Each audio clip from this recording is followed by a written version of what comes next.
এ দুনিয়ার মুসলমান শুনে নাও, বেলালকে এত পরিমাণ আঘাত চলাইল রে,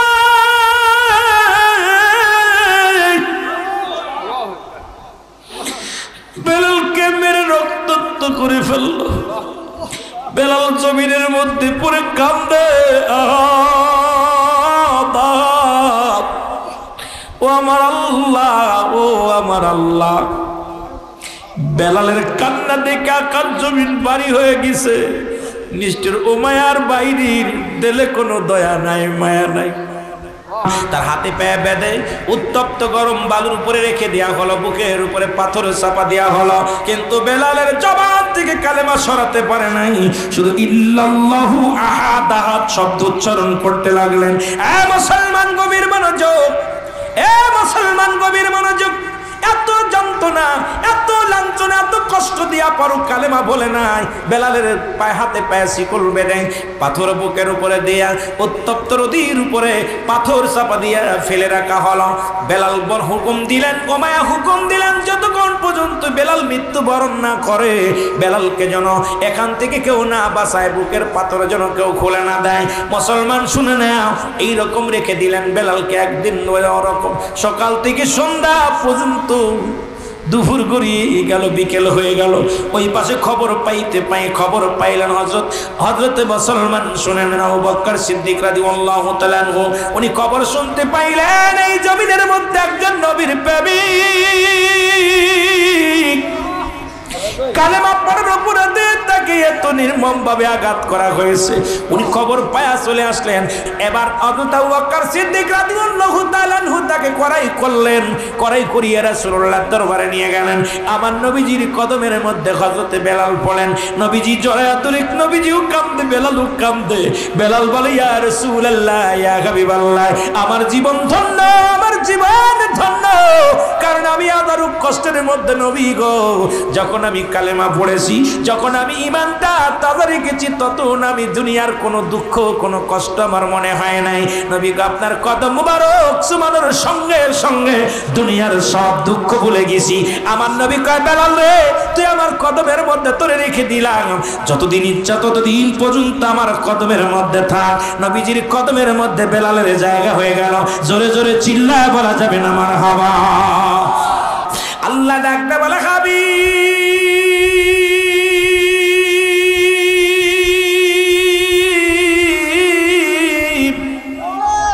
আপনি জানায়া দিন আমি আল্লাহ এক।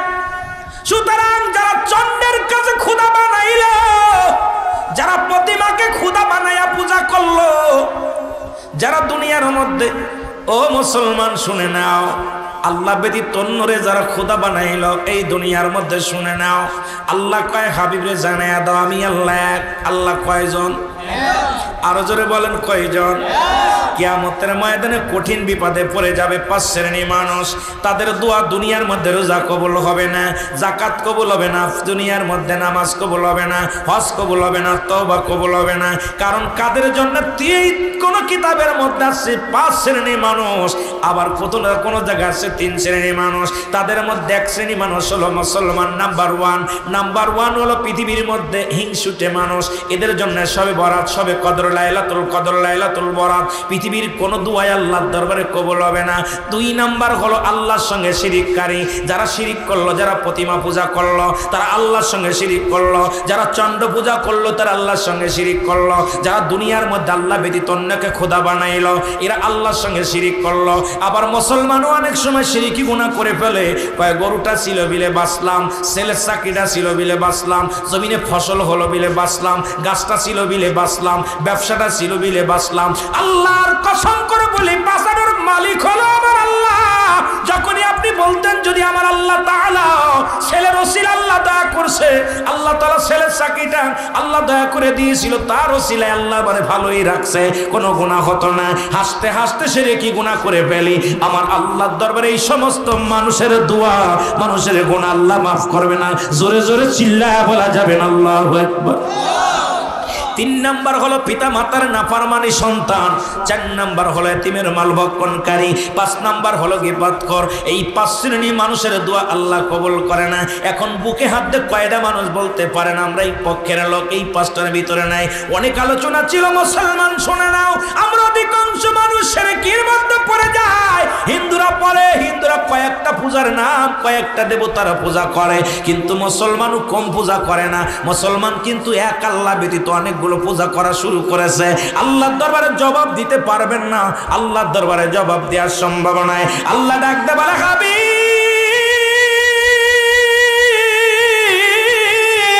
আপনি ওদের জানা দেন আপনি এক, আপনার কোনো দ্বিতীয় নাই। এই পৃথিবীর মধ্যে কাউরে জন্ম দেন নাই, কারো জন্ম নেন নাই। সুতরাং আল্লাহর কোনো ছেলে নাই, আল্লাহর কোনো মেয়ে নাই, আল্লাহর কোনো বংশ নাই, আল্লাহর কোনো গোত্র নাই। আল্লাহ আসমান জমিনের মধ্যে আমার সমতুল্য, আমার সমকক্ষ আর কেউ নাই। এখন আল্লাহর সঙ্গে যারা শিরিক করিয়া, আল্লাহর সঙ্গে যারা শরীক করিয়া পূজা করলো, কশ্চিন কালো তারা মুর্দা হয়ে গেল, তারা পৃথিবীর বুক থেকে জাহান্নামী, এই দুনিয়া থেকেও গজবের মধ্যে পড়ে যাবে, আখিরাতেও আল্লাহ তাআলা জাহান্নামে ছুঁড়ে মারবে। জোরে জোরে চিল্লায় বলেন ঠিক কি না? অধিকাংশ মানুষগুলোই ভুলটা করে। দেখা যায় অনেক ব্যবসায়ী ভাইয়েরা কয় ব্যবসা যদি না থাকতে বা শেষ, কোনদি বাঁচানোর মালিককে? ছেলেটা না থাকলে, ছেলেটা বিদেশে গিয়েছিল বিলে বাঁচিছি রে, আহা চাকরি ছিল বিলে বাঁচলাম। অধিকাংশ মানুষ আল্লাহর সঙ্গে শিরিক করে, হাসতে হাসতে গুনাহ করে, হাসতে হাসতে গুনাহ করে। একমাত্র আল্লাহর সঙ্গে কোনো শরীক চলবে না। আল্লাহ কয়জন? আরো জোরে বলেন, একটু মহব্বতে বলেন না মারহাবা। একটু মহব্বতের সঙ্গে জিকির করেন সুবহানাল্লাহ, আলহামদুলিল্লাহ, লা ইলাহা ইল্লাল্লাহ। আরো জোরে বলেন লা ইলাহা ভাইজান মোগার মনের বেদনা আয় হায় বুঝাইলে কেউ বোঝে না, হায়রে শোনাইলে কেউ শোনে না, ওগো শোনেন শাহের মদিনা লা ইলাহা ইল্লাল্লাহ। আরো জোরে লা ইলাহা ইল্লাল্লাহ। আওয়াজ নাই, জোরে জোরে লা ইলাহা ইল্লাল্লাহ, লা ইলাহা ইল্লাল্লাহ, লা ইলাহা ইল্লাল্লাহ। এ মুসলমান গভীর মনোযোগ, বেলাল চিন্তা করে মালিক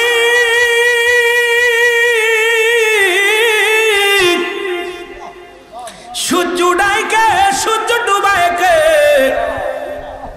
বিনা খুঁটিতে তো বড় আসমান তারে রাখছ, সব কিছু তুমি আল্লাহ। কে গো সে? আল্লাহ কে?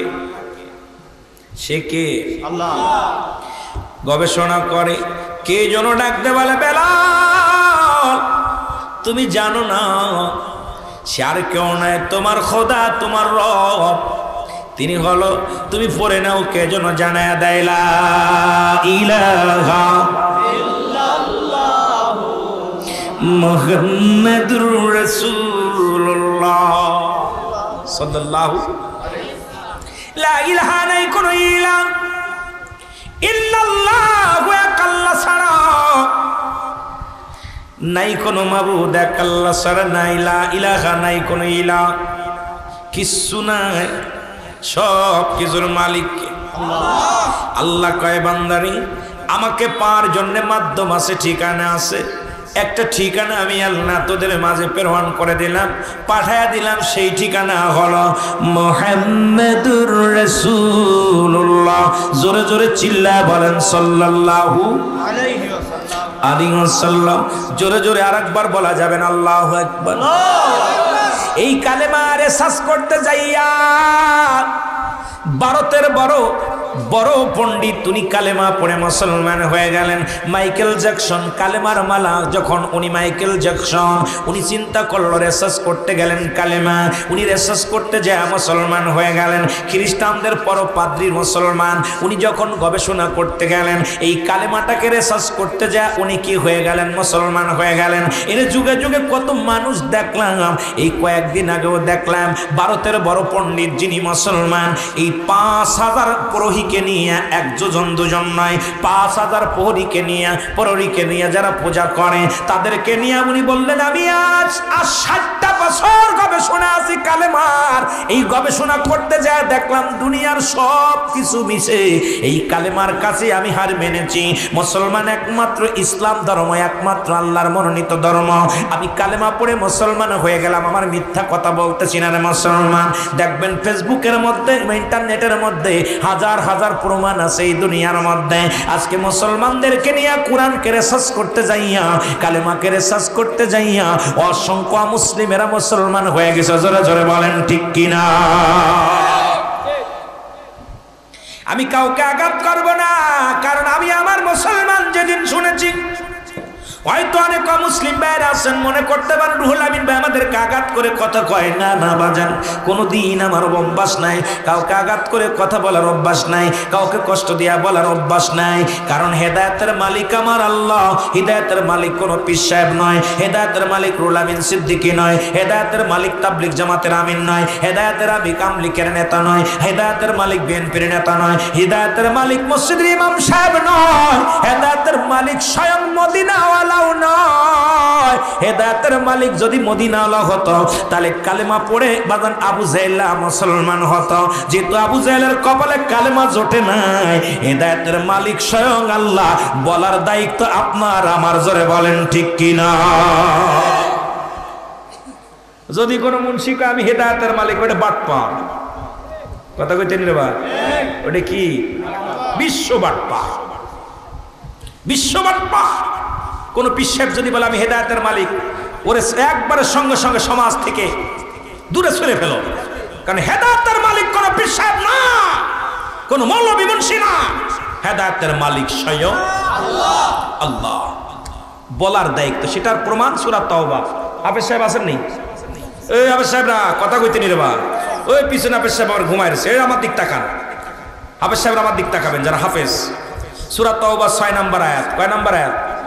আমি দলিল দিব, পৃষ্ঠা গুইনা গুইনা দেখবেন। আমি কইছি না এখানে গল্প করতে আসি নাই, গল্পবাজ বক্তা হইতে আসি নাই, এখানে আইছি কথা বলতে, কিছু নিতে দিতে। আমার কথা হলো যে আমি আমার মনুক্তি কিছু কথা বলবো, এমন কথা না আল্লাহর আদালতে আমাদের জবান কেড়ে নিবে। আল্লাহ পাক আমাদের জিহ্বা কাটবে, কারণ আগুনের কাশি দিয়া জিহ্বা কাটবে। এই সময় অধিকাংশ বক্তাদের মুখে গোস্ত থাকবে না, অধিকাংশ বক্তাদের জিহ্বা আগুনের কাশি দিয়ে কাটবে। কারণ আমরা যেটা বলি সেটা মানি না, আমরা যেটা বলি সেটা করি না, আমরা যেটা করি সেটা মানুষকে বলি না। বিশ্বাস করেন না করেন, কারণ আমাদের অধিকাংশ বক্তাগুলো কিয়ামতের ময়দানে জবাব দিতে পারবো না। কারণ আমরা দুনিয়া কামানি বক্তা, দুনিয়ার পাগল বক্তা। কারণ আমরা উচিত কথা বললে আমার ইমামতি থাকবে না, আমি জানি। এই জন্য আমি উচিত কথা কইতাম না। কথা কইতে নিবা?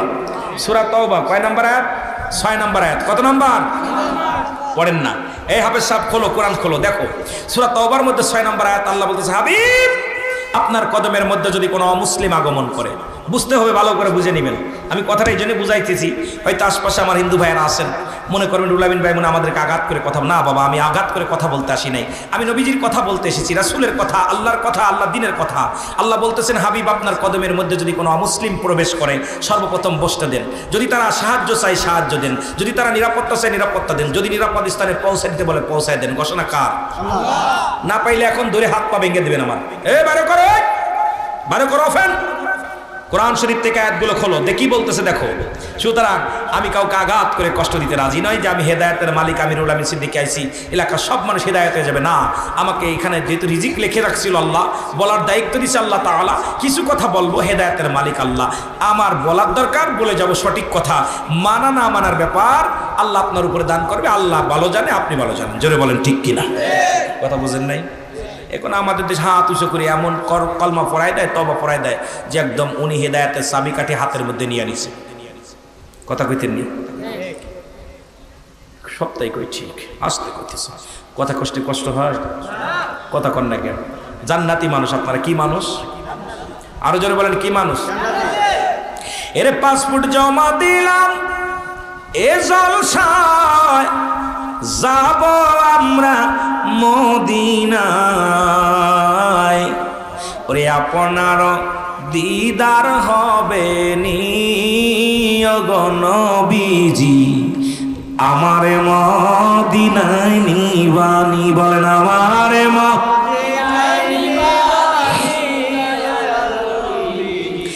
আমারে মদিনায় ও নবী ও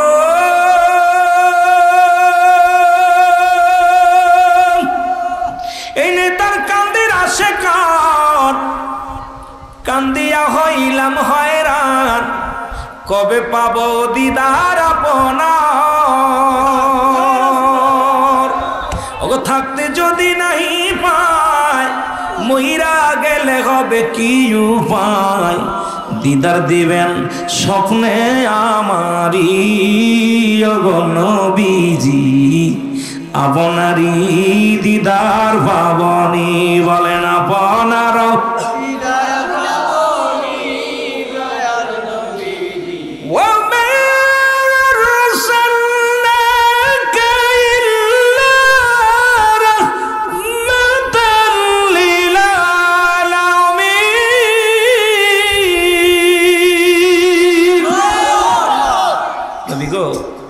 গোটা পৃথিবীর রহমত তো আপনাকে দিছে, আপনি রাহমাতাল লিল আলামিন, আল্লাহুল রাব্বুল আলামিন। এর পাসপোর্ট জমা দিলাম, জলসায় যাব আমরা মদিনায়, একবার আপনার দিদার পাবনি ওগো নবীজি, আমারে মদিনায়। এ মদিনার পাগলেরা জোরে বলেন আমারে মদিনায় নিবা নবীজি, আমার এর বনের যত পশু গান ভক্তি করে নবীর দু চরণ, বনের যত পশু ভক্তি করে নবীর দু চরণ, মেঘমালা মোর ছায়া দিত গায়। কেমন নবী রে, ঠিক কিনা? ঠিক। এর আশিকের বেদনা একবার লইয়া যান গো মদিনা, বলেন আশিকের বেদনা একবার লইয়া যান গো মদিনা, দেখবো আপনার নূরের রওজা খানি ওগো নবীজি, আমারে মদিনায়। মারহাবা মারহাবা জোরে আমারে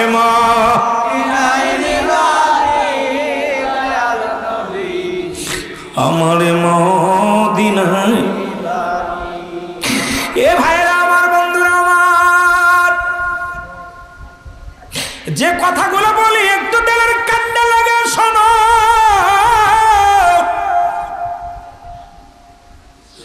বেলাল বাড়ি যায় ডাক দে, বলে আমার আব্বা জান, আমি আপনার কাছে কিছু প্রশ্ন করবো, আমি জানতে চাই। ছোট্ট বেলাল ডাক দেখ আমার আব্বা জান, এই পৃথিবীটা কে বানাইছে, এই জমিনটা কে বানাইছে? বেলার বাবা কয় না রে বাবা না, আমাদের যিনি নেতা উনি বানাইছে। কে বানাইছে রে বাবা? কাবাব আব্বা আমারে বানাইছে। কয় আমি। বাবারে তোমারে বানাইছে কে? কয় আমারে বানাইছে তোর দাদাই। তোর দাদারে বানাইছে কে? তোর দাদারে বানাইছে তার দাদাই। তার দাদারে বানাইছে কে? কয় তার দাদাই। তার দাদারে বানাইছে কে? দাদাই দাদাই দাদাই দাদাই চলে যায়। বেলাল কয় বাবা গো, তোমার কথা আমি বুঝি না কিছু। দা বাবা গো, এই আসমান জমিনের মালিক আপনার মালিক, আমার মালিক মনে একজন আছে। এরে মুসলমান শুনে নাও, যিনি সব কিছুর মালিক, যিনি আসমানেরও মালিক জমিনেরও মালিক, যিনি আপনার মালিক আমার মালিক গো বাবা, তিনি আর কেউ নয়, তিনি হলো আমার আল্লাহ। জোরে জোরে চিল্লায় বলা যাবে না সুবহানাল্লাহ। বেলালের বাবার আবার চিন্তা করে সন্তানের জন্য হাতে পায়ে কড়া পড়ে যাবে, দড়ি পড়ে, রশি পড়ে যাবে। এই এতটুকু মানুষ সবসময় আমার কাছে প্ররোচনা করে। এদিকে অভাবের সংসার। রাবা ছিল তৎকালীন জামানায় ভালো একজন কৃষক, ফসল ফলাইতো মাঠে, অনেক ভালো কাজ করতে পারত। হাফসি গোলাম, হাফসি কৃষক, রাবার সন্তান। অভাবের সংসারে চিন্তা করে, যদি আমাদের নেতারা যদি জানতে পারে আমার সন্তান আমার কাছে জিগায় আমার রবকে, আমার তোমার রবকে, তাহলে যদি আমি বিপদের মধ্যে পড়ে যাব। ছেলে টুটবাট পড়াশোনা করে, ছেলেকে আর রাখা যাবে না। এক অভাবী সংসার, এই চিন্তা, যে চিন্তা সেই দানা নিয়ে গেলেন বাজারে যে কোনো বিনিময়ে বিক্রি করে দেবে। বেলালকে সাজাইয়া, বেলালকে ডাক দে, রাবা কয় বাবারে চলো বাজারে ঘুরতে যাই। বেলাল ছোট্ট মানুষ, বুঝতে পারে নাই। বেলাল মনে করছে বাবা আমার কি বা কি দেখাইতে যাবে, মেলা দেখাইতে যাবে। বেলালকে সাজাইয়া, কাপড় পরাইয়া বাজারে নিয়ে মানুষ যেখানে বিক্রি হয় সেখানে দাঁড়ায়া পড়েছে। বেলালকে দেখিয়া ছোট্ট মানুষ, হাফসি গোলাম, চেহারা ছবি ভালো না। বেলালের বাবা কয়, এ হাটের পরীরা শোনো, আমি আমার একমাত্র সন্তানকে বিক্রি করব, ছোট্ট মানুষ যদি কেউ কিনতে চাও আসো।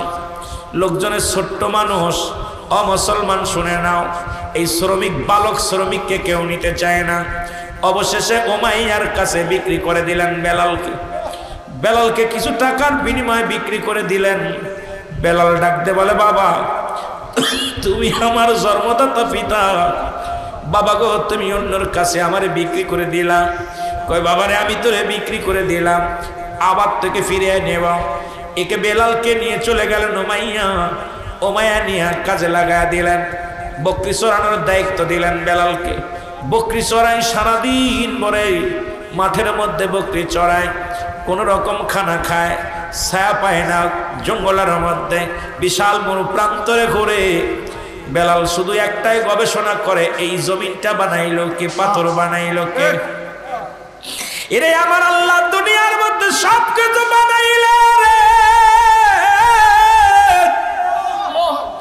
এই মানব জাতির যেমনি বানাইছে আমার আল্লাহ, আর কোন প্রাণীকে আল্লাহ এমনি বানাই নাই।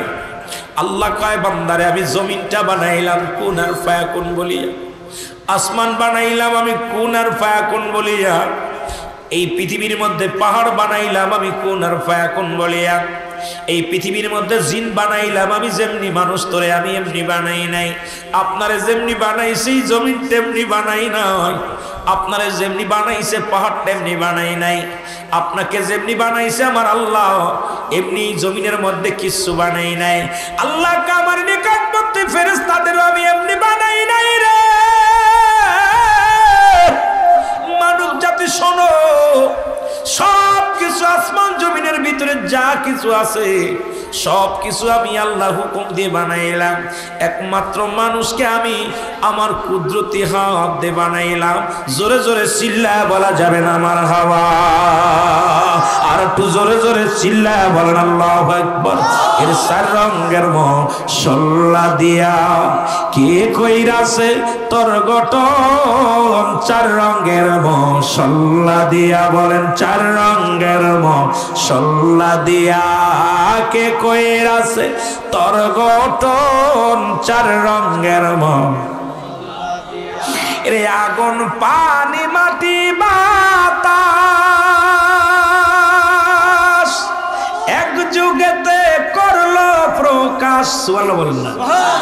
শরিয়াত তরিকত হাকিকত মারিফাত, আগুন পানি মাটি, ইসলাম ঈমান ইহসান কালেমা নামাজ রোজা হজ যাকাত, এরে আগুন পানি মাটি বাতাস এক যুগেতে কইরা প্রকাশ। ওরে দেখলি না তুই নয়ন মেলে, দেখলি না তুই নয়ন মেলে, কোন জায়গা তোর মহাজন, চার রঙের মশলা দিয়া, বলো চার রঙের, এ জোরে, চার রঙের মশলা দিয়া কে কইরাছে, আরে মানুষ, তোমার ভিতরে আগুন আছে, কোথায় খুঁজে দাও। তোমার ভিতরে পানি আছে, খোঁজো। তোমার ভিতরে বাতাস আছে, খোঁজো। তোমার ভিতরে মাটি আছে, খোঁজো। এখন যদি খুঁজতে যায়, বলবো নো দাই সেল, নিজেকে নিজে চিনতে হবে। অ্যারিস্টটল, সক্রেটিস বই লেখা পর বাবা, যারা শিক্ষিত সমাজ আছেন, অ্যারিস্টটল সক্রেটিস যার কিতাব বই না পড়িয়া কেউ দার্শনিক হওয়া সম্ভব নয়, জ্ঞানী হওয়া সম্ভব নয়। উনি বইয়ের মধ্যে লিখলেন নো দাই সেল, নিজেকে নিজে চিনতে হবে। মানারা ফান্নফস, নিজের নফসকে চিনতে হবে। কালবুস সালিম, আত্মাকে প্রসিদ্ধ করতে হবে। আর আমার বাড়ির পাশে কুষ্টিয়া এক লালন বাস করে। আপনাকে চিনতে পারলে যাবে, অচিনারে চিনা। নিজকে যদি নিজে চিনতে পারো, অচিনারে চিনা যাবে। এখন আমরা নিজেরে চিনি না, অন্যরে চিনা নিয়ে ব্যস্ত আছি। চার রঙের মশলা দিয়া বলো, চার রঙের মশলা দিয়া এর কে কইরাছে তোর গঠন, চার রঙের আরো জোরে বলেন, চার রঙের মশলা দিয়া বলো, চার রঙের আরে কে কইরাছে তোর গঠন, চার রঙের এরে আগুন, পানি, মাটি, বাতাস এক যুগেতে কইরা প্রকাশ। ওরে দেখলি না তুই নয়ন মেলে, দেখলি না তুই নয়ন মেলে, কোন জায়গা তোর মহাজন, চার রঙের মশলা দিয়া বল। আরো জোরে বলেন, চার রঙের মশলা দিয়া ওরে কে কইরাছে তোর গঠন, চার রঙের মারহাবা বলা যাবে না? আর একটু জোরে। এটার পরে রিসার্চ করো মানুষ, দুনিয়ার লোভ লালসা দূর হয়ে যাবে। এটার পরে গবেষণা করো মানুষ, তোমার জীবনের আমিত্ব দূর হয়ে যাবে। এটার পরে গবেষণা করো মানুষ, তোমার ভিতর থেকে অহংকার দূর হয়ে যাবে। এটা নিয়ে রিসার্চ করো মানুষ, তোমার ভিতরে মানবতা চলে আসবে। এটা নিয়ে রিসার্চ করো মানুষ, তুমি জাহান্নাম থেকে বাঁচতে পারবে। এটা নিয়ে রিসার্চ করো মানুষ, এই দুনিয়ার শ্রেষ্ঠ মানুষ হইতে পারবে। জোরে বলেন ঠিক কি? আর একটু জোরে বলেন, আর একটু জোরে। কষ্ট হয়, আওয়াজ জোরে দিকে মনে হয় ক্ষুধা লাগছে। ক্ষুধা লাগছে, লাগছে কারণ তারপরে তো খাবারের ব্যবস্থা নাই। কর্তৃপক্ষকে বলবো, পঞ্চম বার্ষিক মাহফিলে, বাৎসরিক মাহফিলে দয়া করে ভাইদের কিছু খাবারের ব্যবস্থা করবেন। জোরে কোয়া যাবেন আল্লাহু আকবার। এ দুনিয়ার মুসলমান শুনে নাও, বেলাল রাদিয়াল্লাহু তাআলা উনি কালেমা পড়ে নিলেন। কালেমার মালা যখন পড়লেন, বকরিগুলো বেলালের দিকে তাকায় আছে। সমস্ত বকরিগুলো বেলালের, সমস্ত বকরিগুলো পাথরের মধ্যে চাটা দেয়, পেট ভরে যায়। অন্য অন্য রাখালের বকরিগুলো সারা মাঠ ভরে দৌড়াদৌড়ি করে, বেলালের বকরিগুলো নীরবতা পালন করে। আর বেলাল জিকির করে, ইল্লাল্লাহু ইল্লাল্লাহ লা ইলাহা ইল্লাল্লাহ, বলো ইল্লাল্লাহু কি যেন পড়ে। ওর বকরিগুলো নড়াচড়া করে না, এক জায়গা বইয়া খায়। ঘাসও পায় না দেখি পাথরের মধ্যে চাটা মারে। আর পেটটি ভরে যায় না, দুস হয়ে গেছে বকরিগুলো। কিন্তু বেলাল যেন কি জবান দিয়া পড়ে। বেলালের কাছে আমরা গেলাম, বেলাল প্রশ্ন করে, ও রাখালেরা, তোমার রবকে? সবাই আমরা বলেছিলাম আমার মালিক, আমাদের মালিক ও মাইয়া। বেলাল কয়, না না, ও বেলালের মালিক নাকি কোথাকার এক আল্লাহ। জোরে জোরে চিল্লায় বলা যাবে না মারহাবা। বেলালকে ডেকে আনা হলো, বেলাল, বেলালকে ডেকে আনা হলো, উমাইয়ার দরবারে ডেকে আনা হলো। উমাইয়া জিগায়, বেলাল তুমি নাকি নতুন কোন কবিতা পড়েতেছো? কোন নতুন কোন কবিতা আবৃত্তি করেছো? বলে, হুজুর না, আমি যে কবিতা পড়েছি এই কবিতা ছাড়া কোনো পথ নাই। কি কবিতা? হুজুর, বেলাল রে জিগায় তোরে খাওয়াই কে? আমার খাওয়াই আল্লাহ। সুবহানাল্লাহ বলেন। উমাইয়া জিগায়, বেলাল তোরে খাওয়াই কে? খাওয়াই কে? পড়াই কে? বেলাল তোরে করাই করছে কে? কয় তুমি। বেলাল ডাকতে কয়, উমাইয়া কয়, না বেলাল না, আমি তোর মালিক, আমি তোর সব, তোর খোদা তোর কিচ্ছু নয়, সব কিছুর মালিক হলাম আমি। বেলাল কয় উমাইয়া রে আপনার মালিক কে? কয় আমার মালিক আমি নিজে।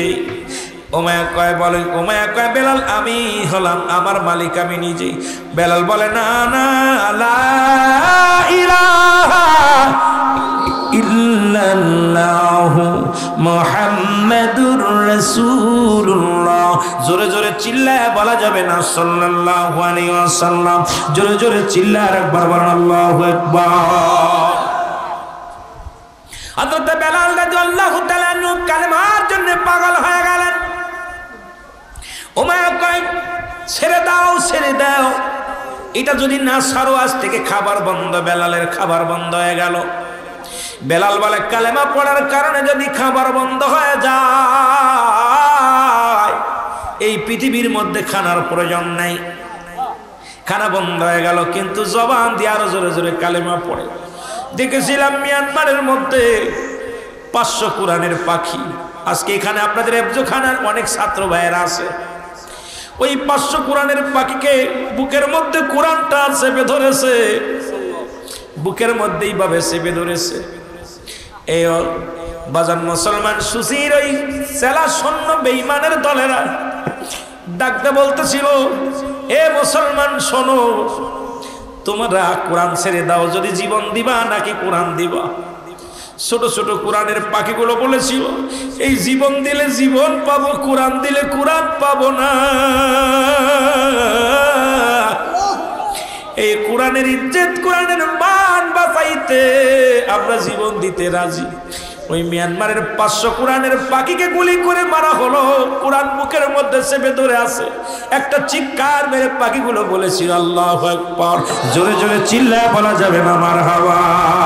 ও মুসলমান দাঁড়াও দেখি, সাথে নিয়ে যাও কোরআন খানি, বলো ও মুসলমান সাথে নিয়ে যাও কোরআন খানি, বলো সাথে নিয়ে যাও। ঘোর বিপদে অন্ধকারে, ঘোর বিপদে অন্ধকারে কুরআনি হবে তোমার আলোর বাতি।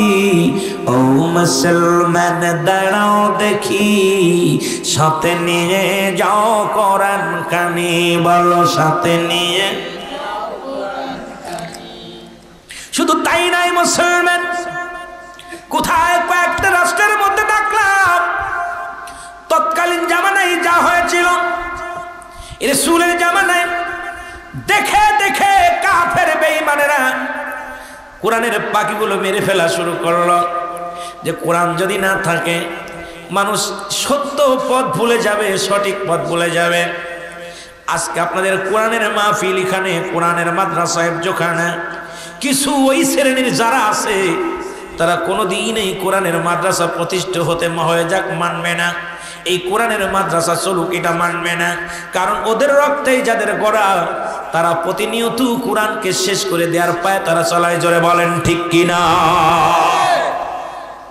এ ভাইরা আমার, বন্ধুরা আমার, শুধু তাই নয়, অন্যান্য রাষ্ট্রের মধ্যে দেখেছি অসংখ্য কোরআনের পাখিগুলো তাদেরকে বন্দুকের নালের সামনে ধরে বলেছে ছেড়ে দাও, কোরআন ছেড়ে দাও, নাই জীবন দিয়ে দাও। কোরআনের পাখিগুলো বলছে না না, জীবন দিলে জান্নাত পাবো, কোরআন ছাড়লে জাহান্নামে যাব। জীবন যদি দেয়া যায় আল্লাহর জান্নাত অপেক্ষা করে, আল্লাহ অপেক্ষা করে। আল্লাহ নিজে বলে উইদ্দাতুল মুমিনিন,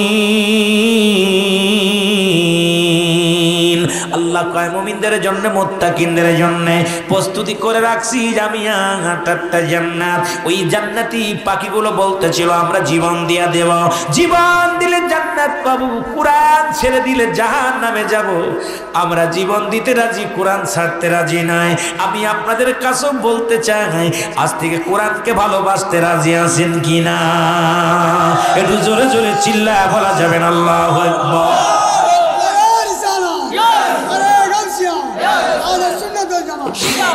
আমার মনের জল্পনা কল্পনা, নবী যাব আমি সোনার মদিনা, বলো যাব আমি সোনার মদিনায়, বলো যাব আমি সোনার মদিনায়। ইরি আমার মনের জল্পনা কল্পনা, নবী যাব আমি সোনার মদিনায়। আরো জোরে বলেন যাব আমি সোনার মদিনায়। এর নবীজিকে ভালোবাসি, মনটাই আমার অনেক খুশি। নবীজিকে ভালোবাসি, মনটাই আমার অনেক খুশি। ওরে নবীজিকে ভালোবেসে তৃপ্তি মেটে না, বলো নবীজিকে ভালোবেসে তৃপ্তি মেটে না গো।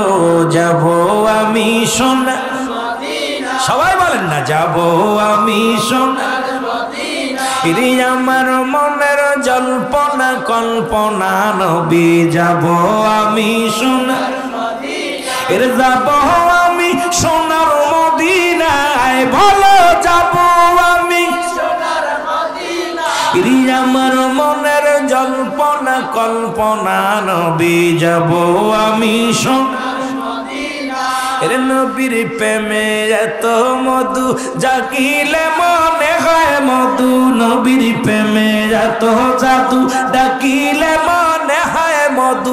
এই মধু কোথাও মেলে না, বলো এই মধু কোথাও মেলে না গো।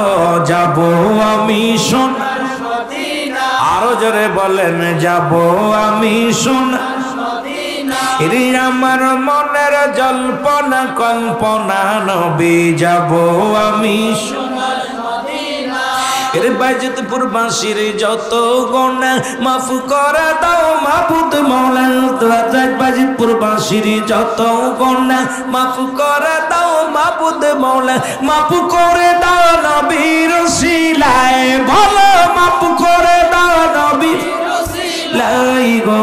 যাব মোরা সোনার মদিনা, আরো জোরে বলেন যাব আমি সোনার মদিনা। ইরি আমার মনের জল্পনা কল্পনা, নবী যাব আমি সোনার মদিনা। মারহাবা বলেন না, ভালো লাগে না? ভালো লাগে। একটু মহব্বতের সঙ্গে দুরূদ শরীফ পড়েন। আল্লাহুম্মা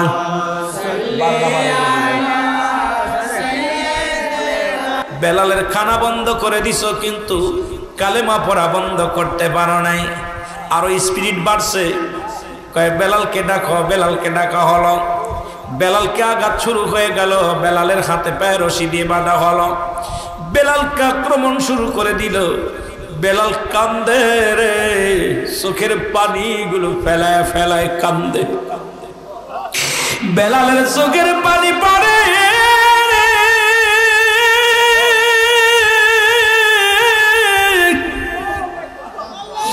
বেলাল জমিনের মধ্যে লুটায় কান্দার বলে, আমার আল্লাহ, এই জীবনের মালিক আপনি, এই জীবনের সব কিছুর মালিক গো আপনি গো আমার আল্লাহ। আল্লাহ জীবন দিয়া দিব, তবু কালেমা ছাড়ব না। বেলালকে এত আঘাতের পর আঘাত করে বেলাল কান্দে আর বলে, কালেমার মালাটা পড়ছি আমি, যত পারো যন্ত্রণা দাও গো তুমি, বলো যত পারো যন্ত্রণা দাও। আরো জোরে বলেন যত পারো যন্ত্রণা দাও। আরো জোরে বলেন কালেমার মালাটা পড়ছি আমি, যত পারো যন্ত্রণা দাও। আরো জোরে বলেন না, যত পারো যন্ত্রণা দাও গো তুমি, এই মানি না হার যে মানি না, মানি না হার যে মানি না। হায়াত মৌতের মালিক তুমি, কালেমার মালাটা পড়ছি আমি, যত পারো যন্ত্রণা দাও। আরো জোরে বলেন যত পারো যন্ত্রণা দাও। এ রহিম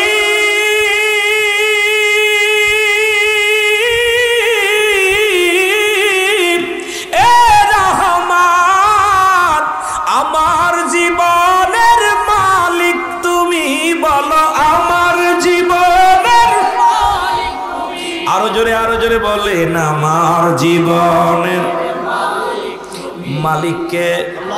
প্রধানমন্ত্রী, এমপি সাহেব, ও মুসলমান দাদা দাদি না চেয়ারম্যান মেম্বার? আপনারা আমার জীবনের মালিক বাবা মা, জীবনের মালিক হলো আমার আল্লাহ। বেলাল বলতেছে, বেলাল কি বলে?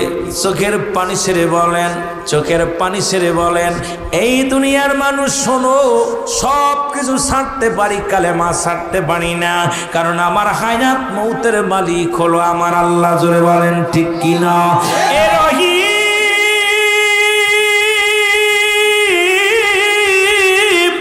এ রহমান, আমার জীবনের মালিক তুমি বলো, আমার জীবনের মালিক।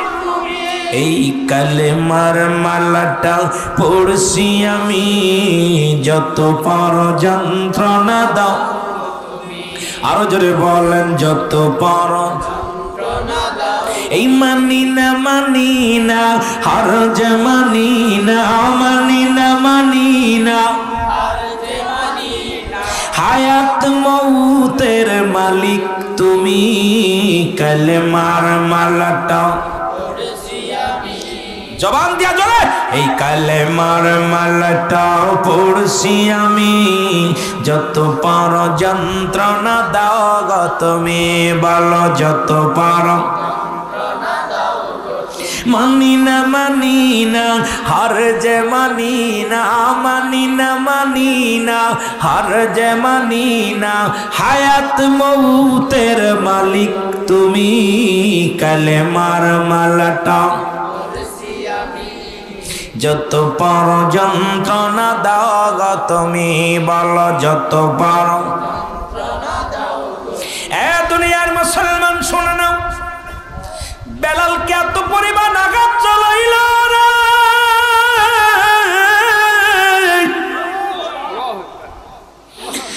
বেলালকে মেরে রক্তাক্ত করে ফেলল। বেলাল জমিনের মধ্যে পড়ে কান্দে, ও আমার আল্লাহ, ও আমার আল্লাহ। বেলালের কান্না দেখে আকাশ জমিন বাড়ি হয়ে গেছে। নিষ্ঠুর উমায়ার বাইরির দিলে কোনো দয়া নাই, মায়া নাই। হায়রে মুসলমান, আজকে গোটা বিশ্বের বুকে মুসলমানের রক্ত নিয়ে খেলা করে ও মুসলিমেরা, আজকে তোদের দিলে কি মায়া নাই? ও মুসলমান, একটা কথা বারবার মনে পড়ে যায়, নবী বলছে বালহুয়া কিলাম, এই দুনিয়াটা হলো পচা দুর্গন্ধ মরি, মানুষের চরিত্র হলো কুকুরের চরিত্র। আজকে কুকুর যেমন মরি পাইলে খুশি হয়, সারা পৃথিবীর মুসলমান এখন সম্পদের পাগল, টাকা দিয়ে কিনে নেয় মুসলমানদেরকে। আজকে আমার কিনেছে, মুখ বন্ধ করে দেয়, আপনাকে মুখ বন্ধ করে দিছে। আজকে ইসরায়েলের অসভ্য মানুষ, মুসলমান আমেরিকার অসভ্য মানুষগুলো আজকে মুসলমানদের মাথা যারা তাদেরকে কিনে নিছে, খেলার পুতুল বানায় ফেলেছে। আজকে বড় বড় মন্ত্রণালয়ের মধ্যে তাদের রাজত্বই চলে, সব জায়গা তাদের রাজত্বই চলে। আরে মুসলমান একদিন মাথা উঁচু করে দাঁড়াইবে, ভয়ের কোনো কারণ নাই। আমরা হার মানতে রাজি নাই, জীবন দিতে রাজি, ইমান দিতে রাজি নয়। মুসলমান রক্ত দিতে রাজি, মুসলমান জীবনের পরোয়া করে না, মুসলমান ইমানের পরোয়া করে। ওরে খাঁটি ইমানদার যিনি, তারে কিনা যায় না। খাঁটি ইমানদার যিনি, তারে সমাজে চিনা যায় না। এই পাগলগুলো আমার মাওলার পাগল, আমার আল্লাহর পাগল, দিনের পাগল, মদিনা আলার পাগল। আজকে আমরা নামদারি মুসলমান, যে কথা বলতেছিলাম বালহুয়া কিলাফ, নবী বলছে এই দুনিয়াটা পচা দুর্গন্ধ মরি, মানুষের চরিত্র হলো কুকুরের চরিত্র। কুকুর যেমন মরি পাইলে খুশি হয়, সে তার জাতি ভাইকে ভাগ দিতে রাজি নয়।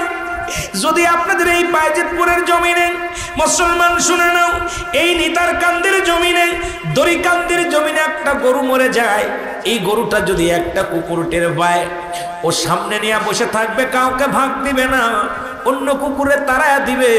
ওর যাইতে বাইরে খাইতে দিবে না। মরি শুধু কুকুরে খায় না। নবীজির কথাগুলো শোনো, আমার বানোয়াট কোনো গল্প না, কোরআন হাদিসের কথাগুলো শোনো। নবী বলছে শুধু মুসলমান শোনো, মরি শুধু কুকুরে খায় না, মরি খায় অন্যান্য প্রাণীরা খায়। যেমন কাক একটা সংগঠিত প্রাণী, কাক যদি শুনতে পায় দরিকান্দের জমিনে একটা মরি পড়ছে, ওই কাক সমস্ত কাককে খবর দেয়। যত বাইজিতপুরের কাকগুলো আছে একত্রিত হইয়া কেউ লেজ খায়, কেউ পেট খায়, কেউ চোখ খায়, কেউ মাথা খায়। কাকের চক্ষু লজ্জা আছে, কুকুরের চক্ষু লজ্জা নাই।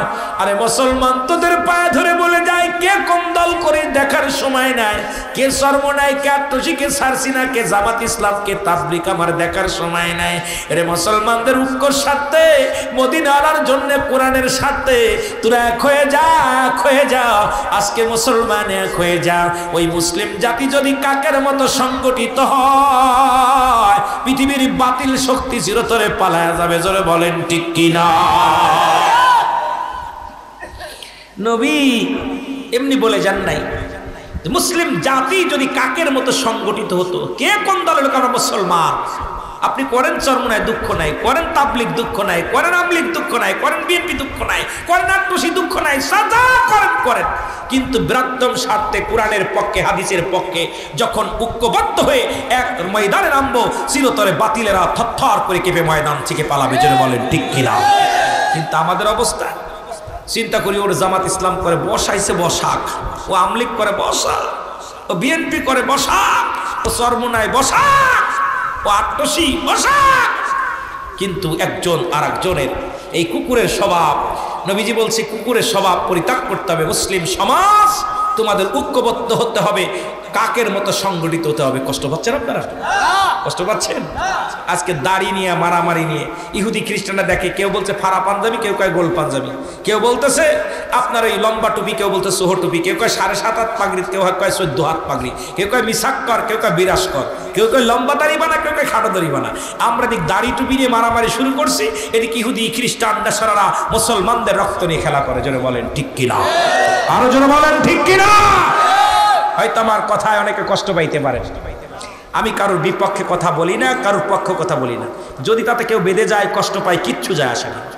কে কষ্ট পেল আর কে পেল না, আমার কিচ্ছু আসে যায় না। আমাদের বৃহত্তম স্বার্থে, মুসলমানদের ঐক্যবদ্ধতে, কোরআন হাদিসের সম্মান ইজ্জত বাঁচানোর জন্য আমাদের ঐক্যবদ্ধর বিকল্প নাই। জোরে বলেন ঠিক কিনা? আরো জোরে বলেন ঠিক কিনা? ঐক্যবদ্ধ হইতে রাজি আছেন? আরো জোরে বলেন রাজি আছেন? এই বাবা, মুসলমান বেশি হওয়া লাগবে না। ওই 313 জন বদর প্রান্তর ওই সাহাবীদের দরকার। এই আপনাদের বাইজিদপুরে লক্ষ মুসলমানের দরকার নাই, এর ভিতর থেকে ওই 313 জনের দরকার। এ মুসলমান, বদর প্রান্তরে 313 জন সৈন্য ছিল, ওদিকে 1000 সৈন্য ছিল। ওই 313 জনের তাকবীর, 313 জনের ইমানি শক্তি দেখে 1000 বেঈমান পালিয়ে গিয়েছিল। বাইজিদপুরের জমিনে ওই 313 জনকে পাইলে ইনশাআল্লাহ চিরতরে বাতিলেরা পালিয়ে যাবে। জোরে বলেন ঠিক কিনা? সেই 313 জনকে খোঁজার দরকার। 313 জনকে ইমান চোর যারা, তাদের অন্তরে ভালো লাগবে না। এই সমস্ত আলোচনা শুনলে ইমান চোরদের কলিজার মধ্যে লাগে। আমি কারোর বিপক্ষে কথা বলতে আসি না, এই পক্ষেও। আমি আত্মশীর বক্তা, একমাত্র বাংলাদেশের রুহুল আমিন সিদ্দিকী আত্মশীর বক্তা, হক কথা বলে আলোচনা করে। আমি গুনাহগার, কখনো কাউকে ছাড় দিয়ে কথা বলি না। তাতে আমার যে হয় হোক, কিচ্ছু যায় আসে না। কারণ আমার পীর আমাকে হক কথা বলার শিক্ষা দিছে। আমি আসবো খালি আত্মশী হয়ে যাবো, এই স্বভাব আমার ভিতর নাই। আমি আইবো, আমাদের দেশে এখন চরমনা তাইলে চরমনার ওয়াজ, জামাত আসলে জামাতের ওয়াজ, তাবলিগ আলী তাবলিগের ওয়াজ, বিএনপি আলী বিএনপি জামাত। হলো কি, যখন মাঠে ময়দানে আসবেন, আল্লাহর রাস্তায় সমস্ত বক্তাদেরকে আমি বলবো যে আপনি সমাজ জাতিকে বাঁচানোর জন্য আলোচনা করবেন, নিজের পক্ষের জন্য না। কারণ আপনি আপনার দল ভারী করার জন্য আপনি ওয়াজ করতে আসেন না। আপনি আসেন ইসলামের বৃহত্তম স্বার্থে, ইসলাম মুসলিম মিল্লাত ঐক্য করার জন্য, ঐক্যবদ্ধ হওয়ার জন্য কথা বলতে হবে। আপনি আপনার বাবার প্রশংসা করবেন, এটা স্বাভাবিক, কিন্তু তাই বলে এই নয় যে আপনি বাবার প্রশংসা করতে করতে দাদারে ভুলে যাবেন। কথা কর না কেন? আমাদের অবস্থা খুব খারাপ। কোরআনকে 3টা ভাগ করছে, আমি প্রায় মাহফিলে বলি। কয়টা ভাগ করছে? 3টা ভাগ। শুনবেন? কয়টা ভাগ? জোরে বলেন। এক ভাগ নেছে তাবলিগ জামাত, যারা তাবলিগ করে, দেখবেন খালি আমলের ওয়াজ করে। উনি ময়দানে আসে এত নেকি, এত সব, এত খালি নেকির ওয়াজ। আর এক ভাগ নিচে জামাত ইসলাম, দেখবেন রক্ত গরমালা ওয়াজ, যত রক্ত গরমালা ওয়াজ আছে এই ওয়াজগুলো উন্নয়ন আছে। খালি ময়দানে এসে এমন ওয়াজ করবে যারা শ্রোতা থাকে সব স্পিরিট বেড়ে যায়। আর একটা ভাগ নিচে পীর মুরিদি যারা করে, পীর সাহেবরা, কত হাজার মুরিদ, ও যে আমার মুরিদ হলো 15,000, ও কয় 20,000, ও কয় 40,000। ওরা ওই খালি পীর মুরিদি যাতে কত হাজার মুরিদ বাড়ছে এই ওয়াজ নিয়ে ব্যস্ত আছে। যদি ওরা কড়া ওয়াজ করে, হকের ওয়াজ করে, মুরিদ কমে যাবে। যদি মুরিদের কয় বিড়ি খাস নে, তাহলে আর মুরিদ আসবে না। যদি কয় মুরিদরে তুই দাড়ি ছাসবি না, তাহলে আর মুরিদ হবে না। যদি কয় মুরিদরে নারী পুরুষ এক জায়গায় যাওয়া যাবে না, ও কয় যে পীর সাহেবের বাড়ি আর যাওয়া যাবে না। কথা কয় না কেন? কথা কয় না কেন? কথা কয় না কেন? কারণ এই তিনটা ভাগ তিনজন নেছে। এই তিনটাকে পরিপূর্ণ একত্রিত করে যদি কোনো ব্যক্তি পরিপূর্ণভাবে মানতে পারে, বুঝতে পারে, এটাই হলো ঈমানদার। জোরে বলেন ঠিক কিনা? আপনি কিছু মানবেন, কিছু মানবেন না, কোরআনের কিছু আয়াত মানবেন, কিছু মানবেন না। আমি তিনটা ভাগ করে দিই, দেখেন এই তিনটা ভাগের উপরে দেখবেন রিসার্চ করে যারা পীর সাহেব, কোনটা ওই যেটা মুরিদ বাড়ে, যেটা সে কথা বলে সেই ওয়াজ খালি করে। মুরিদ কোন কাজ করলে বাড়বে? কিন্তু মুরিদকে কি আপনি পীরের খাসলাতে খাসলাত ধরতে হবে। এখন আপনার মুরিদ যখন যিনি মুরিদ হবে তাকে আগে পীরের খাসলাত ধরতে হবে। পীর যদি তাহাজ্জুদের নামাজ পড়ে আপনাকে পড়তে হবে। পীরের দাড়ি আছে, টুপি আছে, আপনার থাকা লাগবে। পীরে এখন অধিকাংশ জায়গায় পীরও বিড়ি খায়, মুরিদও বিড়ি খায়, আছে না? কথা কন নাকি? আল্লাহর রাস্তে কব না, নাম কব না, আমিও পীর মুরিদি করি। কিন্তু এমন এমন পীর আছে আপনাদের আশপাশের জেলায়, দেই পীর সাহেবরে বিড়ির প্যাকেট বকশিস দেয়। একদিন ওয়াজে গেছি, হুজুরের পাশে বসে আছি, এখন ব্যানসন সিগারেট মনে 30-35 প্যাকেট, মুরিদ খালি ব্যানসন প্যাকেট হাতের মধ্যে, আর হুজুর খালি সুমা দেয়, কাম সারছে।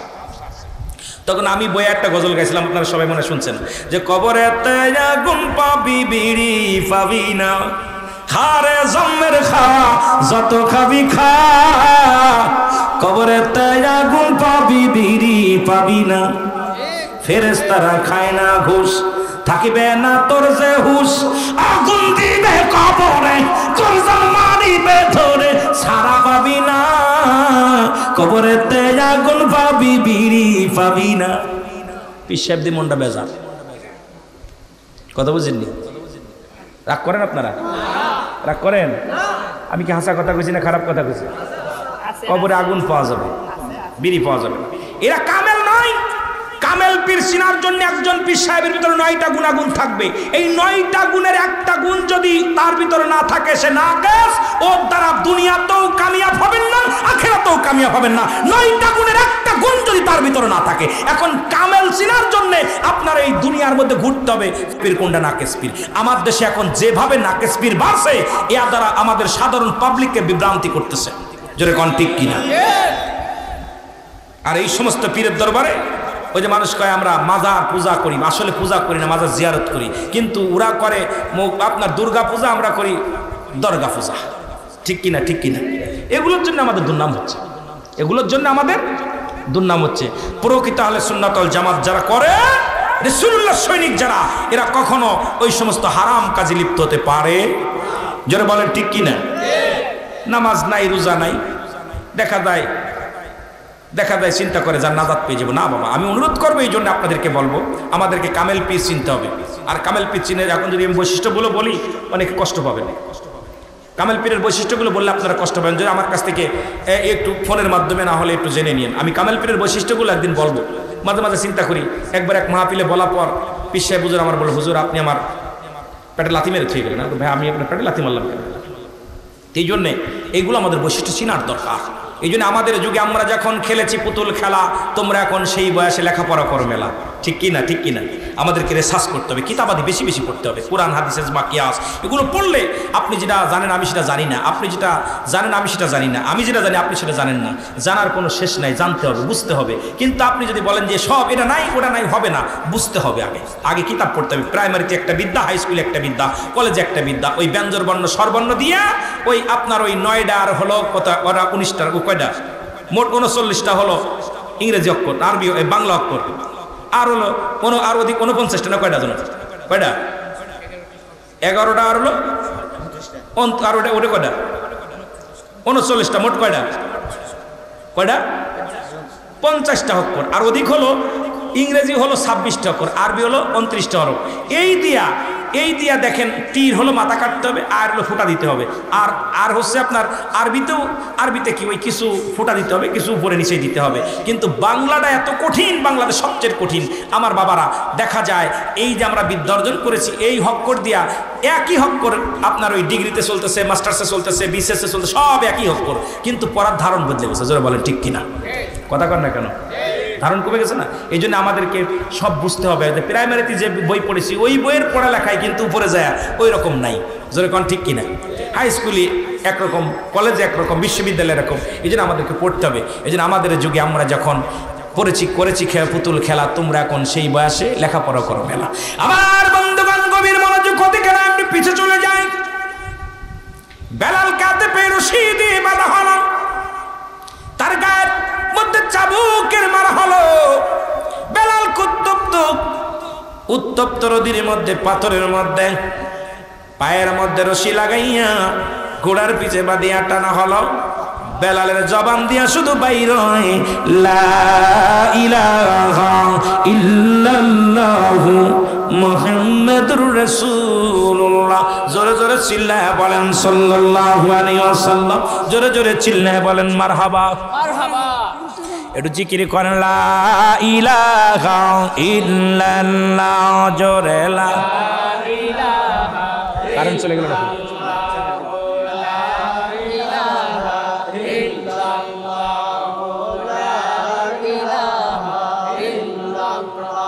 আরো জোরে এ মোহব্বতে লা ইলাহা লা ইলাহা ইল্লাল্লাহু মুহাম্মাদুর রাসূলুল্লাহ সাল্লাল্লাহু আলাইহি ওয়াসাল্লাম। তার হাতে পায়ে বেঁধে উত্তপ্ত গরম বালুর উপরে রেখে দেয়া হলো, বুকের উপরে পাথরের চাপা দেয়া হলো। কিন্তু বেলালের জবান থেকে কালেমা সরাতে পারে নাই, শুধু ইল্লাল্লাহু আহাদ আহাদ শব্দ উচ্চারণ করতে লাগলেন। এ মুসলমান গভীর মনোযোগ, এ মুসলমান গভীর মনোযোগ। এত যন্ত্রণা, এত লাঞ্ছনা, এত কষ্ট দিয়া পর কালেমা বলে নাই। বেলালের পায়ে হাতে পায়ে শিকল বেঁধে পাথর বুকের উপরে দেয়া উত্তপ্ত নদীর উপরে পাথর চাপা দিয়া ফেলে রাখা হলো। বেলাল হুকুম দিলেন, ওমায়া হুকুম দিলেন, যতক্ষণ পর্যন্ত বেলাল মৃত্যুবরণ না করে, বেলালকে যেন এখান থেকে কেউ না বাঁচায়, বুকের পাথর যেন কেউ খুলে না দেয়। মুসলমান শুনে নাও, এইরকম রেখে দিলেন বেলালকে। একদিন ওরকম সকাল থেকে সন্ধ্যা পর্যন্ত, দুপুর গড়িয়ে গেল, বিকেল হয়ে গেল। ওই পাশে খবর পাইলেন হযরতে মুসলমান শুনেন আবু বকর সিদ্দিক রাদিয়াল্লাহু তাআলা আনহু। উনি খবর শুনতে পাইলেন এই জমিনের মধ্যে একজন নবীর প্রেমিক কালেমা পড়ার উপরে তাকে এত নির্মম ভাবে আঘাত করা হয়েছে। উনি খবর পায়া চলে আসলেন। এ মুসলমান শুনে নেন, লম্বা আলোচনা আমি আর আগাবো না, যেহেতু 12:30 বেজে গেছে। আর একটু না, আমি ঢাকাতে যাব, অনেক দূরে যাব, এই জন্য বেশি আপনাদের কষ্ট দিতে চাই না, কথাগুলো বলে যায়। মুসলমান শুনে নেন। এবার হযরত আবু বকর সিদ্দিক রাদিয়াল্লাহু তাআলা আনহু তাকে কড়াই করলেন, কড়াই করিয়ে রাসূলুল্লাহর দরবারে নিয়ে গেলেন। আমার নবীজির কদমের মধ্যে হযরতে বেলাল পড়লেন। নবীজি জড়ায়াতুরিক, নবীজিও কাঁদে, বেলালও কাঁদে। বেলাল বলে ইয়া রাসূলুল্লাহ, ইয়া হাবিবাল্লাহ, আমার জীবন ধন্য, আমার জীবন ধন্য, কারণ আমি আদারুক কষ্টের মধ্যে নবী গো, যখন আমি কালেমা পড়েছি, যখন আমি ঈমানটা তাজা রেখেছি, তখন আমি দুনিয়ার কোনো দুঃখ, কোনো কষ্ট আমার মনে হয় নাই। নবী গো, আপনার কদম মুবারক চুমানোর সঙ্গে সঙ্গে দুনিয়ার সব দুঃখ ভুলে গেছি। আমার নবী কয়, বেলাল রে, তুই আমার কদমের মধ্যে তোরে রেখে দিলাম, যতদিন ইচ্ছা ততদিন পর্যন্ত আমার কদমের মধ্যে থাক। নবীজির কদমের মধ্যে বেলালের জায়গা হয়ে গেল। জোরে জোরে চিল্লায় বলা যাবে না মারহাবা। এই ডুবু ডুবু তোরি, এরে তুফানে ডুইবা মরি, হালের গুসা খাইল রে ঘুনে,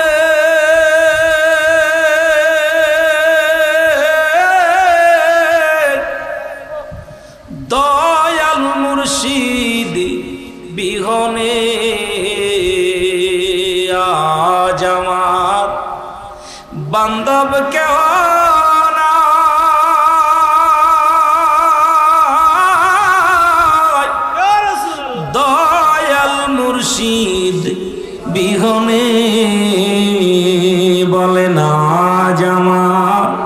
বান্ধব দয়াল মুর্শিদ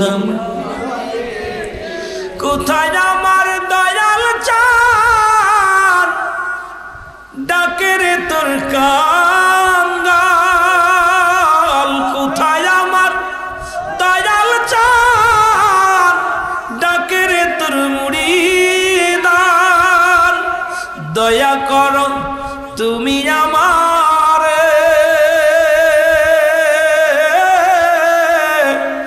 দয়াল মুর্শিদ বিহনে আজ আমার বান্ধব কেহ নাই রে দয়াল মুর্শিদ বিহনে বলো আজ আমার বান্ধব কেহ নাই রে দয়াল মুর্শিদ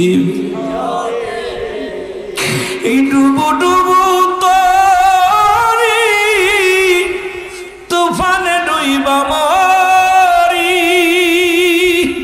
হালের গুসা খাইছে রে ঘুনে দয়াল মুর্শিদ বিহনে আজ আমার বান্ধব কেহ নাই দয়াল মুর্শিদ বিহনে বলে না আজ আমার বান্ধব কেহ নাই রে দয়াল মুর্শিদ বিহনে জীবনের পঞ্জীভূত গুনার কথা মনে করে বলুন আল্লাহুম্মা আমিন জীবন ভরে যত গুনাহ করেছে সমস্ত গুনার কথা মনে করিয়া মাবুদের দরবারে দু চোখের পানি ফেলে বলুন আল্লাহুম্মা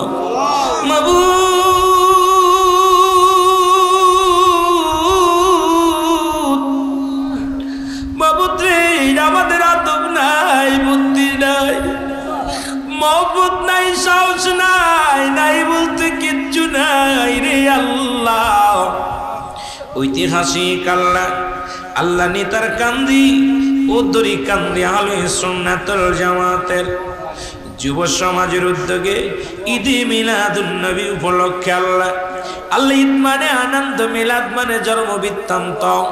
আমার নবীর মিলাদের অনুষ্ঠানে বইয়া তোর গোলামেরা এখনো রাত্রে চোখের পানি ছেড়ে কান্দে রে আল্লাহ। আল্লাহ এখন রাত্রে কত মানুষ ঘুমা গেছে গো, কত মানুষ জেলখানার মধ্যে করা টানে গো আল্লাহ, কত মানুষ হাসপাতালে বেডে শুইয়া শুইয়া কান্দে। এই উত্তপ্ত গরমের মধ্যে আজও শুনেছি 16 জন মারা গেছে বাংলাদেশে। আল্লাহ আল্লাহ উত্তপ্ত গরমে মানুষ স্ট্রোক করে, মানুষ হার্টফেল করে মারা যেতেছে রে আল্লাহ। আল্লাহ তোমার জমিনের ভিতরে আসমান থেকে রহমতের পানি দাও আল্লাহ, তোমার পানি দিয়ে বান্দারে শীতল করে দাও রে আল্লাহ। আল্লাহ আজকের এই মাহফিলের উল্টোটি মাফ করো, মাফ করিয়া কবুল করো, কবুল করিয়া ইয়ার হাদিয়াটুকু সোনার মদিনায় পৌঁছায় দাও আল্লাহ, সব নজর পৌঁছায় দাও। দরদি নবী, নবীদের নবী রাহমাতুল লিল আলামিন তার আলে বায়ত আপনজন পরিবার পরিজন যে যেখানে শুয়ে আছে প্রত্যেকেরই কবরখানা জান্নাতের বাগান বানায়া দাও আল্লাহ। আল্লাহ সব নজর পৌঁছাও আল্লাহ। আশিকে রাসূল হযরত বেলাল, আশিকে রাসূল হযরত ওয়াসকরণী, সালমান ফার্সি, तमाम পৃথিবীর মধ্যমতি মুহাম্মাদি নরনারী রে যে যেখানে ঘুমা গেছে প্রত্যেকের কবরখানা তুমি জান্নাতের বাগান বানায়া দাও আল্লাহ, সব নজরে পৌঁছা দাও আল্লাহ। চার তরিকার ইমাম, চার তরিকার পীর মাশায়েখ আল্লাহ কাদরিয়া, সিস্তিয়া, নকশবন্দিয়া, মুজাদ্দিদিয়া, গাউসে পাক আব্দুল কাদের জিলানী মাদরা রাহমাতুল্লাহ, কলমদার রাহমাতুল্লাহ, শাহজালাল, শাহ পরান, জুনায়েদ বাগদাদির আল্লাহ আল্লাহ বাজিতপুরের জমিনে আল্লাহ দয়া করে কিশোরগঞ্জের জমিনে যত আল্লাহর মাহবুব বান্দা শুয়ে আছে প্রত্যেকের আরোহে মোবারকে গোলামদের তরফ থেকে সব নজর পৌঁছায় দাও আল্লাহ, সব নজর পৌঁছায় দাও।